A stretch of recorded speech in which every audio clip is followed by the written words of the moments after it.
Our next reading is from the book of John, chapter 1, verses 1 to 18. In the beginning was the Word, and the Word was with God, and the Word was God. He was with God in the beginning. Through him all things were made. Without him nothing was made that has been made. In him was life, and that life was the light of all mankind. The light shines in the darkness, and the darkness has not overcome it. There was a man sent from God whose name was John.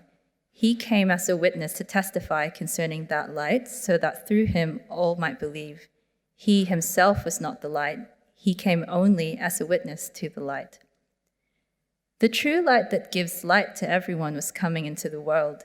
He was in the world, and though the world was made through him, the world did not recognize him. He came to that which was his own, but his own did not receive him. Yet to all who did receive him, to those who believed in his name, he gave the right to become children of God. Children born not of natural descent, nor of human decision or a husband's will, but born of God. The Word became flesh and made his dwelling among us. We have seen his glory, the glory of the one and only Son, who came from the Father, full of grace and truth. John testified concerning him. He cried out, saying, "This is the one I spoke about when I said, 'He who comes after me has surpassed me, because he was before me.' Out of his fullness we have all received grace in place of grace already given. For the law was given through Moses, grace and truth came through Jesus Christ.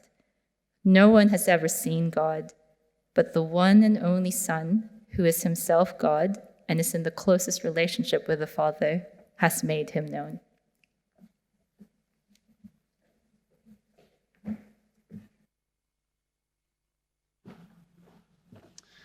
Well, good evening, everyone. My name is Matt, and I'm one of the leaders here at City Church. And we've had, as Ralph said earlier, such a treat this evening. And so can we give all of the performers, participants, readers, players, a huge round of applause, please? It's been really remarkable, hasn't it?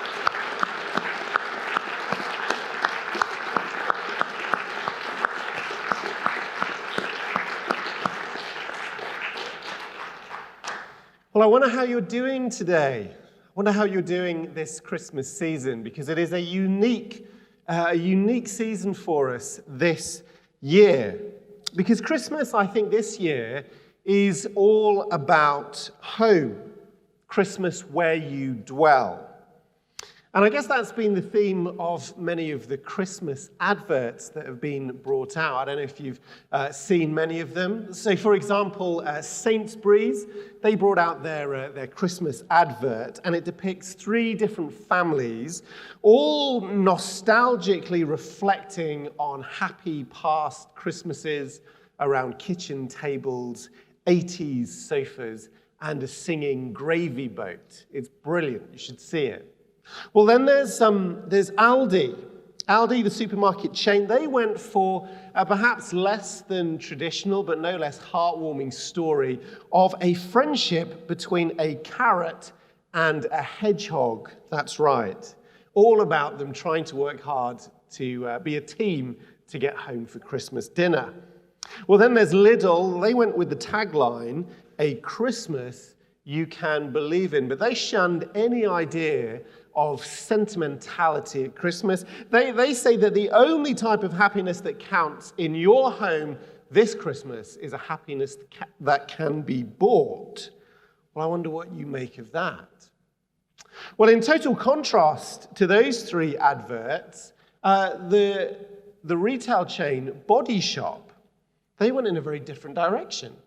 They put out an advert that seeks to remind us that not everyone has a warm home to go to this Christmas. So they are donating a portion of their profits to the charity End Youth Homelessness. Similarly, the shop Boots, they went for something way more community-focused. They went with a campaign entitled "What the World Needs Now." And they donated £1 million to those most impoverished within our communities. Well, it's interesting, isn't it, that contrast?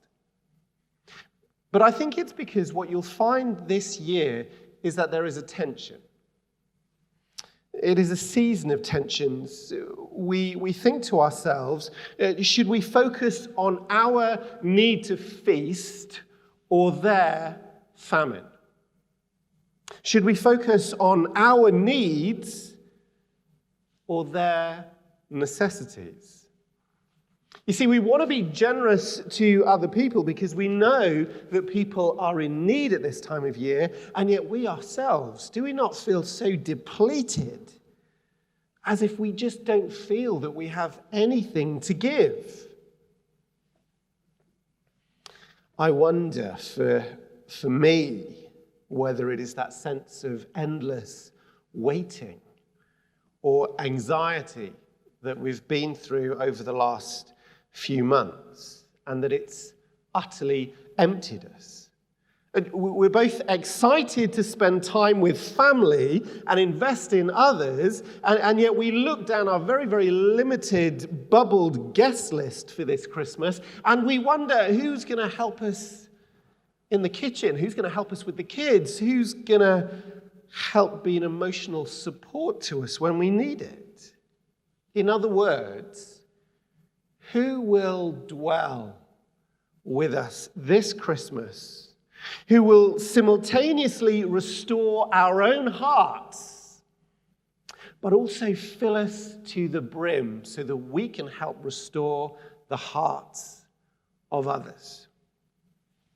Well, unsurprisingly, this Christmas passage that Candice has just read so well, that describes the first Christmas, says actually when you look to the very first Christmas, to the story of a baby in a manger, you're going to find the answer to that very problem. This whole passage, it in summary says, look, Jesus is knocking at the door of your bubble. He is seeking to dwell with you. And the question this evening is, will you let him? Well, as you decide whether or not to do that this evening, let me share with you 3 surprises. That's what we're going to look at. 3 surprises from this passage that look like knocks at the door of your world. And the first one is this: God seeks to dwell. God seeks to dwell. Now, the reading that we've just had comes from the very beginning of an eyewitness account of the life of Jesus. It was written by a man called John. And in verse 14, John cryptically writes, and it's a brilliant verse. He says this: "The Word became flesh and made his dwelling among us."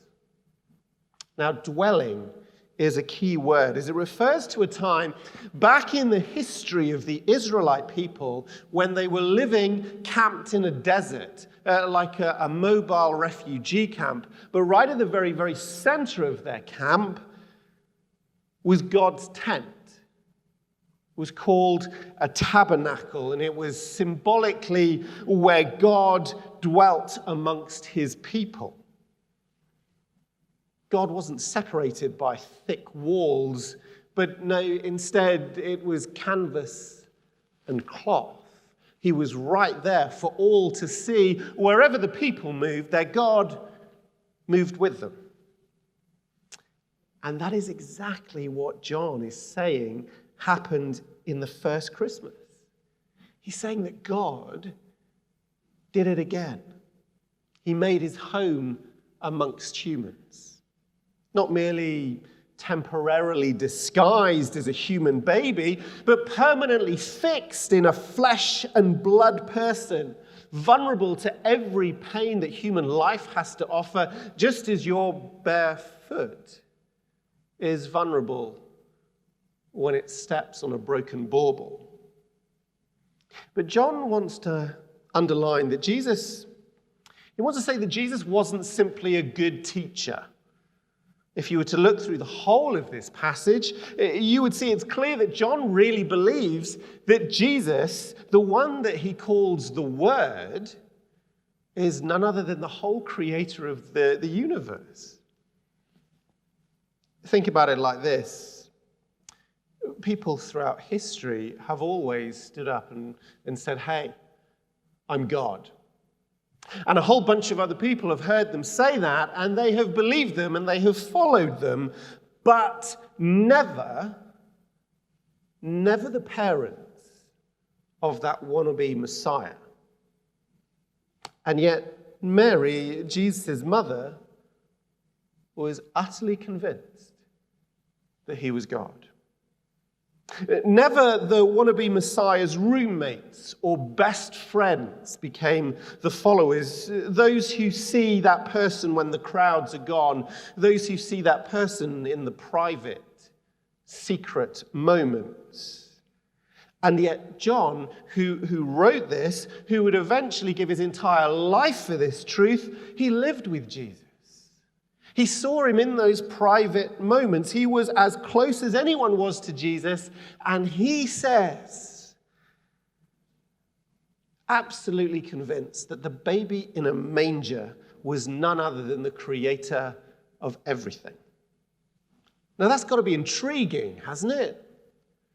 That probably fires in your mind a whole set of other questions that are worth exploring. Well, a little bit later on, you're going to be asked to select which questions you would like our next talk series here at City Church Manchester to handle. Which questions would you love us to unpack? Well, hopefully a little bit later on, you'll take the opportunity to vote for a question that most intrigues you. And that brings us to our second surprise, our second knock on the door, and that is God seeks to dwell with you. With you. I was in the presence of Her Majesty the Queen of England about 10 years ago now, and it was for me a really, really big, special, privileged moment. You see, I was on the side of the road when the blue flashing lights of the motorcade dashed right past me in the road in front of me. And I looked through the window of the car that had the flag on the front of the bonnet, and there she was. And we were within 2 meters of each other for about 0.8 of a second. It was admittedly, yes, a bit of a blur, but I like to think in that moment our eyes met, and perhaps for both of us in some small way, our lives were changed, but I don't know. But you know, that's not what John means when he says God dwelt among us. Yet many of us have settled. Many of us have settled for that type of relationship with God. You see, if you're here today, I imagine that you're probably very sympathetic to the idea that there is more to this world simply than what we can touch, taste, hear, and see. I imagine for you that it is utterly conceivable that there is a God.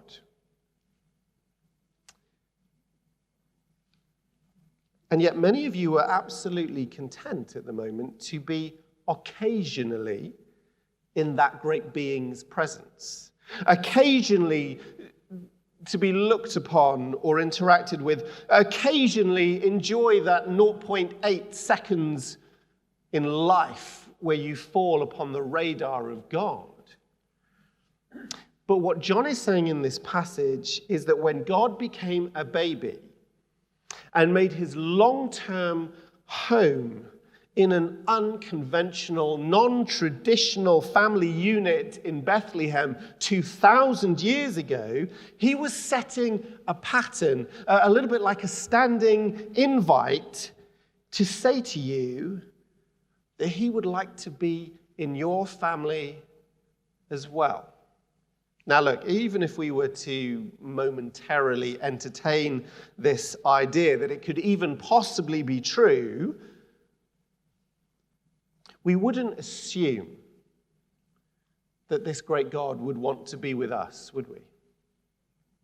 After all, why would he be? After all, if you think about the select group of people that you have chosen to spend this Christmas with,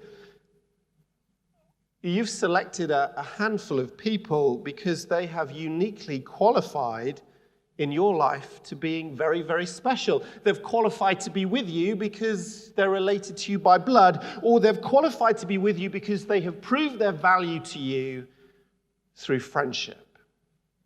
So it's natural for us to think that God would feel the same about us. That somehow if we were to dwell with him and him dwell with us, we would have to qualify for that, prove ourselves. And yet that's just not the case at all.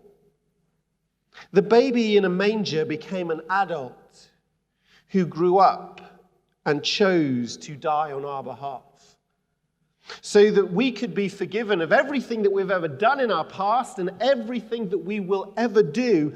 It means to accept Jesus is to accept that he's done everything, removed every barrier, taken away, get this, every possible excuse that would separate you from being close to God. God seeks to dwell with you. And that brings us to our third and final surprise. God seeks to dwell with you today. Today. It does beg the question, though, doesn't it?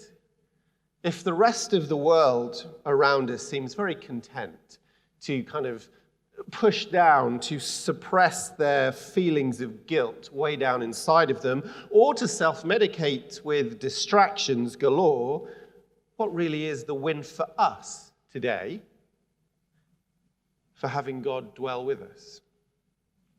Well, I think it's this. The reason that you should today open the door to Jesus is because he offers you the one thing that you have looked for all of your life and yet never been able to find anywhere else. This year, it has been revealed to us more than ever that simply telling people that they are loved is not enough. What do I mean? Well, we've had a year, haven't we, where we've not been able to be physically present with those that we love, and we've had a whole year of having to use screens in order to express our care for others. And yet no one has said that it has worked so well that we really haven't noticed the difference.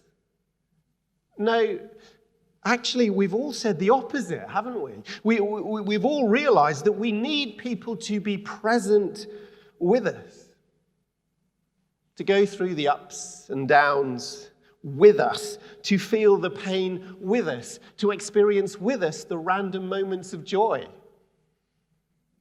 We need someone who gets us, not because they sympathize with us from afar, but someone who gets us because they actually walk in our shoes. Someone who doesn't see us filtered through a screen, but up close sees us as we are in full ugliness and yet still finds us beautiful. What we need is someone to dwell with us in the closest, most intimate way possible. Someone who is for us and not against us. And that is exactly what God offers every single one of us today. And of course, it changes everything, doesn't it? You see, for God to dwell like that with us, well, it gives us the assurance that we are utterly understood and we are totally loved. And that in turn fills up our capacity to love others sacrificially. You see, it's the only thing in the world that resolves this tension between longing to love others and yet feeling so unloved ourselves. So there we have it. 3 surprises, 3 knocks on the door for you this Christmas. God seeks to dwell with you today. But here's the thing, you're only ever going to open the door to Jesus if you can humble yourself to say that you actually need him. You have to admit And this is the difficult thing, that you now dwell in comparative darkness in comparison to the possibility of dwelling with him in the light. You see, God comes to us with an invitation to be accepted, not a dictate to be forced upon us. So what are you going to do with this invitation today? At the outbreak of World War II, a young lady called Edith Eger was 16 years old. She was a gymnast preparing to represent Hungary at the Olympic Games. And yet life took an unexpected turn. She was taken from her home to live in the hellish conditions of Auschwitz for the remainder of the war. By the time the war was almost over, Edith was bare bones and barely breathing. She was hidden in a remote, dark corner of that death camp when the liberating American soldiers arrived at Auschwitz. And Edith describes how the soldiers actually walked right past her, calling out, "Is anyone living here?" She describes how she longed to call out,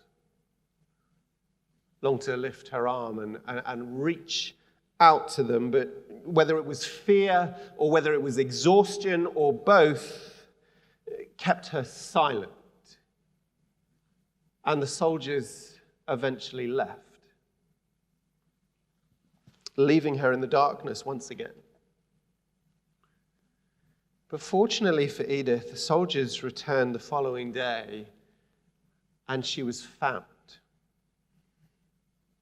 You see, she had the strength to call out, and she was rescued. She was delivered from the darkness that she was living in and brought into the light where she was restored, rescued, healed. And so I wonder this. I wonder if you, over the darkness of the year that we've all been through, that you found yourself at some point this year longing to call out to God. In the darkness, longing to reach out towards him and ask for his help. And I wonder whether it was fear or exhaustion or both that meant that you remained silent. Well, today, Jesus knocks on the door of your life once again. So won't you say yes? Won't you today let him in? Won't you join me as we pray? Dear Heavenly Father, we thank you that you are not a distant God and that you love us deeply, that you sent your only Son to become a child, a vulnerable child, to experience life in full, but to grow up in order to make a way for us to come back to you, that we might be forgiven, that we might have the opportunity for you to dwell with us, for you to change our lives. In a world of so much darkness that we are perhaps more aware of than ever before, I pray that you would help us see the light that you offer. May those of us who have opened the door to you 1,000 times before do it again and welcome you in. And I particularly pray for those people who perhaps for the first time,